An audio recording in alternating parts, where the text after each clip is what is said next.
तो नोकिया का 106 मॉडल मेरे पास आ चुका है। इसमें कंप्लेंट है चार्जिंग का, तो यहाँ पे अभी हम चार्ज ले रहे हैं तो चार्ज ले रहा है, उसके बाद कभी-कभी ये ऑटोमेटिक हट जाता है और चार्जिंग कभी-कभी लेने लगता है।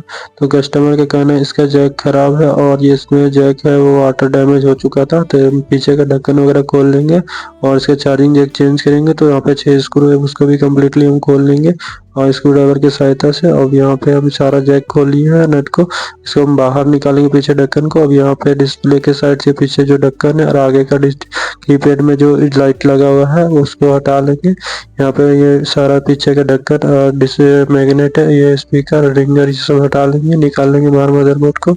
और यहाँ पे जैक में जो है पानी चला गया तो वो जैक खराब हो गया, सड़ चुका है, वाटर डैमेज जैक है। और यहाँ पे हम यहाँ पे जैक नया लगा चुके हैं। अब हम इसके बाद इसको हम फिट करेंगे और यहाँ पे चार्ज लगा के चेक किए तो ये प्रॉपर चार्ज ले रहा है। कस्टमर संतुष्ट हो जाए। अभी 0.7 एम्पियर ले रहा है, ये खुश है।